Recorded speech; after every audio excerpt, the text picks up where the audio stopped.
What's going on, everybody? Just back again with a little bit of another different episode. Just figured I'd give you guys a little bit of an overview of the masks I will be taking to the festival, and also a new mask that I've been working on for the past probably month. It's kind of a shot in the dark deal, but it worked out pretty great, and we will get to that in just a second. I'm actually going to start with day one first, so let's do that. Day one, I will be in the Ghost Glow. This mask has seen three festivals and one arena show. So, and it's still in, pretty decent shape. It's getting its wear and its tear, but it's held together pretty good. Dreads, of course, have been redone multiple times. As you can tell, there's, added and there's missing, and there's, places like this that have been pulled out. It's just kind of a beating and abuse that it takes when it's packed, and during the festival, after the festival, traveling back and forth. So, but I figured I'd give you guys a little bit of an in-depth look. I will also be making a What's in the Bag Part 2 video, going in even more in detail about the suits and stuff that I will be wearing with these masks. So, but yeah, this is the Ghost Glow, and I will be in this on day one. So make sure you check me out, find me, take pictures, do some cool stuff. And so yeah, then we'll move on to number 2, which is the 0.5. And the 0.5 mask, I do have a full outfit for. The exact shirt, pants, shoes, and vest that he wore before the new mask come out. Everything will be accurate to this mask and not the new one with the 2 pieces that come off. But yeah, this is just the old school 0.5, and I've painted more on it just to kind of dirty it up and to hide the veins a little bit more. And I also have a overhaul video just in case any of you guys want to see what this mask looked like before I got a hold of it and repainted it and did all the good stuff. I actually took this mask all the way apart. This was separate, this was separate, of course that was separate. I took all of these out. I took all the stitching out of the mouth. Both straps on both sides. This didn't have any elastic in it, wasn't red on the inside, and I also took all of these out and had much more accurate pictures to go by to flip this mask. So we got the good rivets in there now, actual leather, whatever these are called. The wax cord is brand new, so I figured just kind of let this guy age a little bit on its own. This mask will also be for sale once we get back. I have another one that I will be purchasing that's more accurate, which is the only reason why I'm even getting rid of this one. So I will leave a link in the description below to my Facebook and my Instagram if you would be interested in buying this once I get back. Pretty sure this isn't latex. This is actually polyurethane rubber is what I'm thinking that it is. It may be latex, but it's very sturdy. That's the only reason why I even say that. Just kind of checking it out. But yeah, so I will definitely leave those 2 links in the description. I will be back in about 5 days. Once I get back and kind of get settled in, get unpacked and everything, I will go through the process of getting good pictures and selling it. So, and not really sure what I'm asking for it yet. That will definitely be listed on my Facebook or my Instagram. So yeah, on to the big one. This is the one that a lot of people have been waiting to see. I posted about it on a couple of mask pages on Facebook.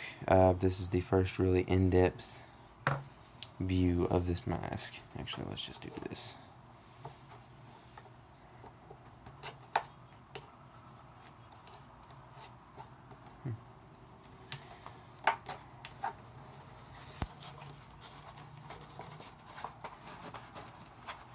I have this mask actually on this armature, pretty sturdy. I tightened it up to make sure that it looked really nice. But this is a official 0.5 SID, which you can buy pretty much anywhere. It has been converted. I actually did this one as a, again, kind of a shot in the dark for a good friend of mine.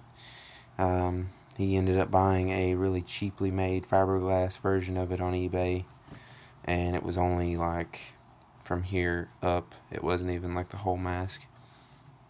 So he wanted one. He wanted a good one, and I said, well, if you'll give me some time, and give me a couple of days to get an estimate as far as like what it'll cost and everything to get it finished, I will convert a 0.5 or an official.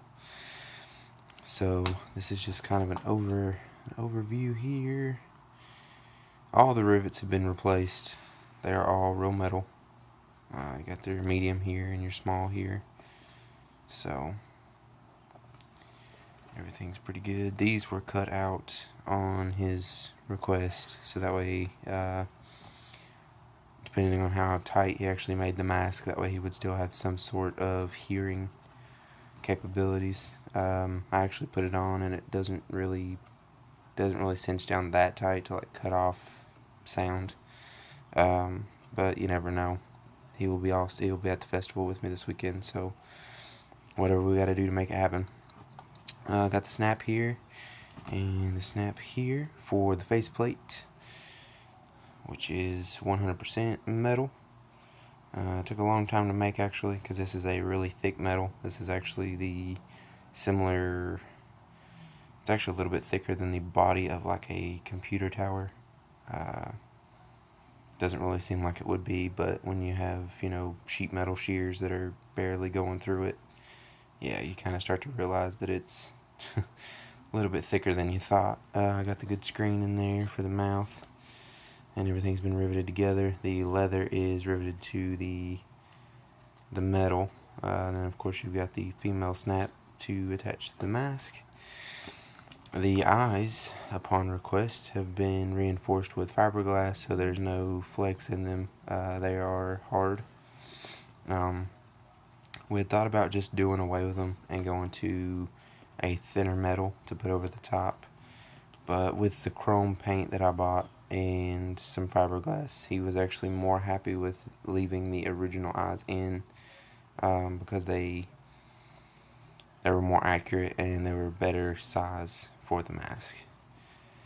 But got the leather strap here for the chin.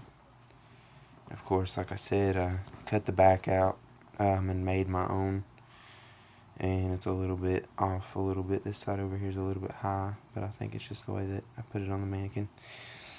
But these have been completely redone. They are also riveted to the mask.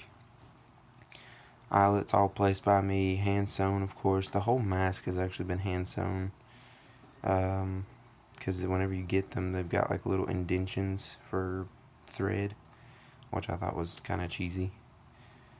So I went ahead and took a wax cord and just went around the whole mask and decided to give it the sewn together look. That way it looked a lot better.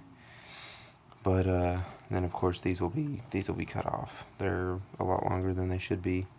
But I'm going to get him over here either today or tomorrow and get it fitted, and then that way we can get these cut off. That way they're not like crazy, hanging down all over him.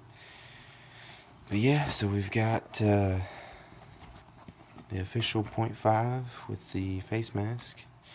We got the 0.5 Corey Taylor, which I will be wearing on day 2 of Louder Than Life, and then the Ghost Glow, which I will be wearing on day 1 of Louder Than Life. And again, I will leave a link below and for my Facebook and my Instagram for whenever I get back, and this guy goes for sale. These are also for sale. along with Ghost Glows on my Etsy store, and it's Innovative Autopsy, of course, just a space in between each word. But I do Ghost Glows pretty much any style, any way you want them, whether you want them like brand new or you want them a little bit more like this. And I also will be doing these, so definitely check that out. If you want to get one done, just go ahead and purchase them there, send me a message, and we'll make it happen. I'll see you guys next time.